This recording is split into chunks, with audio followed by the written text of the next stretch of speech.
Welcome to the FlameFlash.net podcast. I will be playing the role of FlameFlash because I am FlameFlash, and you can find me on Twitter at FlameFlash or right into the show, podcast at FlameFlash.net. I haven't been properly advertising that recently. We're going to get straight into the Raptor report, however. I actually have a few other things besides for just World of Warcraft on the list. For instance, Magic the Gathering, Duels of the Planeswalkers, 2013. Haha! This was quite the eventful day for my family. The newbie had some dental work done that required her to be put under. She's a baby after all. And we were all trapped at the hospital waiting. One of the things I did was sat back on the iPad and for about 15 minutes played this. It filled time. It's an enjoyable game, but this time it filled time. Yoshis Island, Super Mario Advance 3 also filled time. The baby boy didn't quite understand what was going on, just that newbie left the room for a little while and then came back. And that we hung out there for a while. And so, while sitting in Daddy's lap, I played Yoshi's Island for him. He'd cheer me on, take the 3DS back occasionally, and sometimes get me killed. And then he'd hand it back for help. It's a good game. I'm glad that we have it thanks to the Ambassador program. At one point I had maxed it out back in the Game Boy Advanced era. And it's one of those fun platformers that I'd like to eventually get back to. But there's plenty of new games out there at the moment too. Like the Magic the Gathering Duels of the Planeswalkers 2012. So I am now recording the physical cards. Can you tell it's late?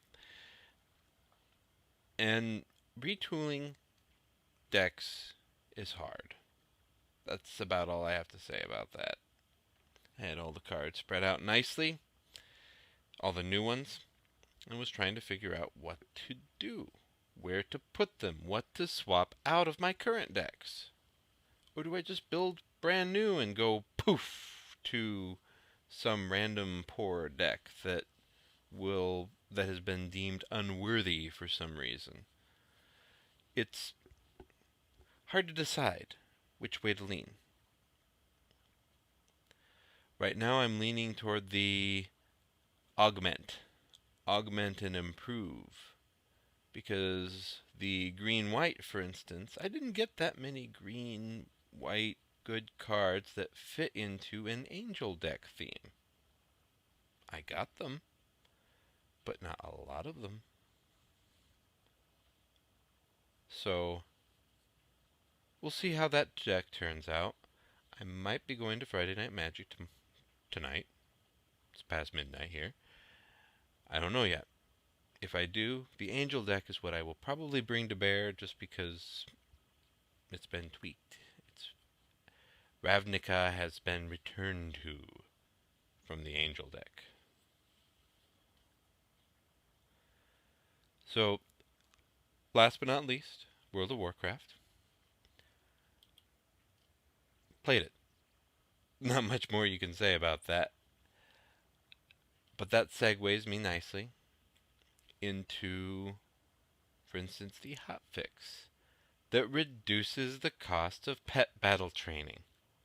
We're from 100 to 10. Done. Done and done. Holy crap. That cost me 70 gold because I was exalted with Stormwind, so I went and bought it on one of those characters. But that's okay. I've had 70 gold worth of fun out of the pet battle system. That's for sure. Just tonight, I think all of my achievements were pet battle system related. Yeah, 4 achievements, all pet battle. That's saying something. Next up, speaking of pet battles, don't forget to take a look at Monk of Mists. It'll be in the show notes, a link straight to it. But you get race-specific pets depending on who you go to the pet battle trainer with. The hardest ones to come by are the Jade Bird, I forget the technical name, it's on the site, and the Gilnean Ravens, and the Strand Crawlers for the Goblins. The Gilnean Ravens, of course, for the Worgen. And this is the only way you can get these pets. From having that specific race, go to the pet battle trainer, and buy it.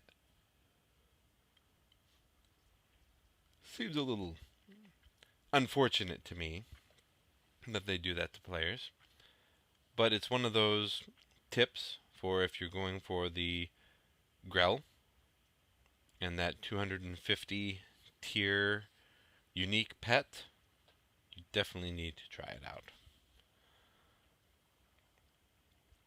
So, what's the deal with Monsanto? To go all Seinfeldian on you.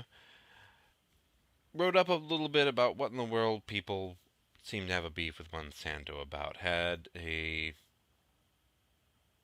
conversation over Twitter that inspired this, and you can catch the beginnings of that conversation by just coming to the site and checking it out. 3DS is going to be adding some new retail games, new old retail games, for download. Now, my beef still stands with handheld devices. I have a big family. We want to swap cartridges, not consoles. On a home console that's connected to your television, download to your heart's content. It's all going to be there. The family is going to play with you there.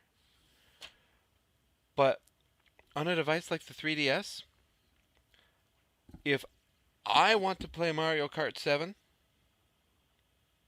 I want to be able to pull the cartridge out and put it in whichever 3DS I have at the time. How is that so hard? It's not. You just go and buy the cartridge. But this is absolutely perfect for some users, and users like me, it's not so perfect for. I'm okay with that.